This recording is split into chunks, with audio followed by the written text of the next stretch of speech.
Hello! So today I'm going to be going over the notes on Latin American revolutions. There are many causes of this. There's social inequality. They had a strict social classroom which made most people there dissatisfied.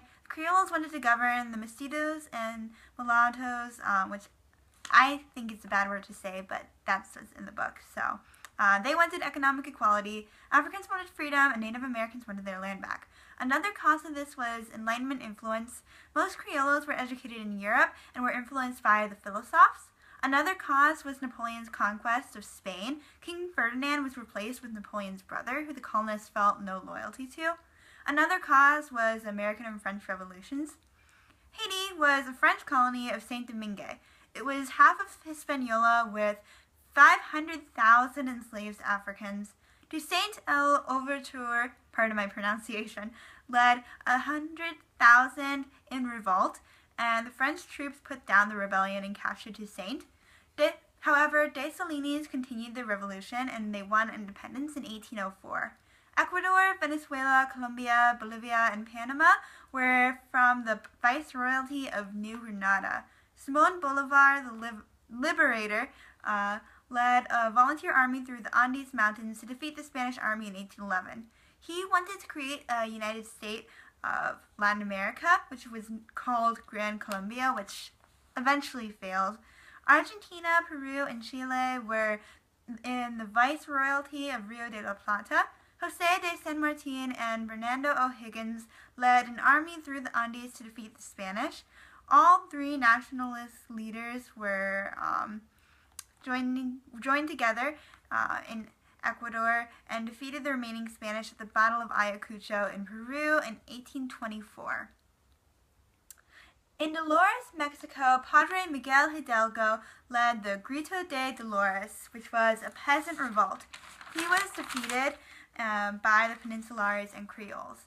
After that, Padre José Morelos led a more organized revolution in southern Mexico for 4 years. After that, Agustin de Iturbide led the Peninsulares and Creoles in putting down that revolt. Later on, he, who was a Creole general, rebelled against Spain, and the liberals seized power after the liberals seized power in Spain in 1820. So that was what caused them to rebel, not anything else about it. Then there's Brazil. So King John VI fled Portugal with Napoleon's conquest in 1807. He set up court in Brazil, and after Napoleon's defeat later, he returned to Portugal and he left Dom Pedro to rule Brazil in his place. Dom Pedro declared the independence of Brazil. So that was that. There's also been some post-independence instability in Latin American countries. There are many social problems in Latin America after independence. In the peonage system, land distribution was unequal. Criollos owned haciendas and peons were tied to the land. They continued to have a strict social class structure. Criollos had all the political, economic, and social privileges. They also had many political problems. Regionalism due to geography prevented unity.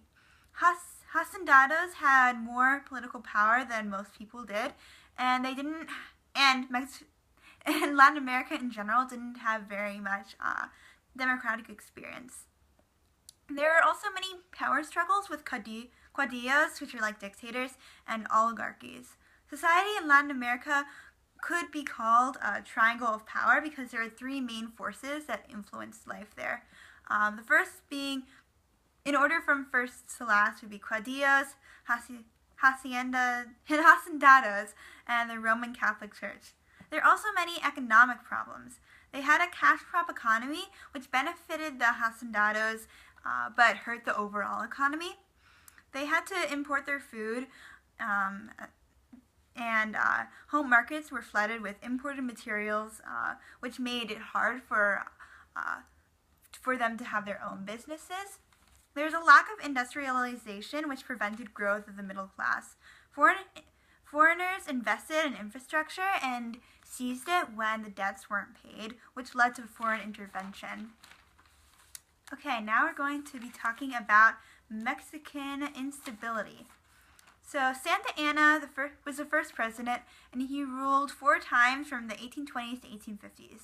After that was Benito Juarez, who was a Zapotec Indian who led La Reforma, and his slogan was liberty, order, and progress.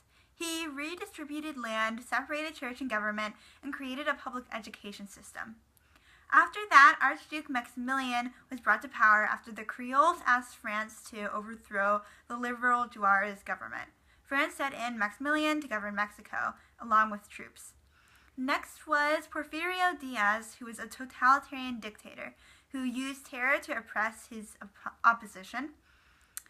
Along with that, he did stabilize the economy and provided order, although disparity continued after that and during his reign. After that was Francisco Madero, who led the revolution against Diaz and was elected president and later murdered.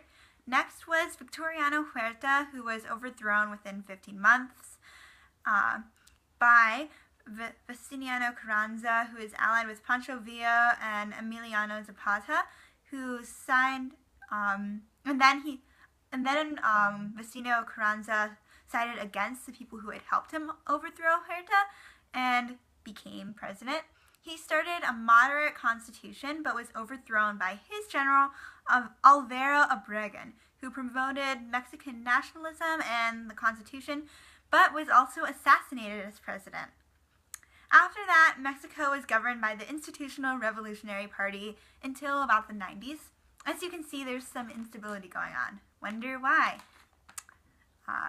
Next, we're going to talk about U.S. involvement in Latin America. In 1823, John Quincy Adams wrote the Monroe Doctrine, which was adopted by President James Monroe. It was said in the document that there would be no new or recolonization of the Americas by Europeans. This wasn't enforceable, but it succeeded because the large countries followed it. They chose to follow it.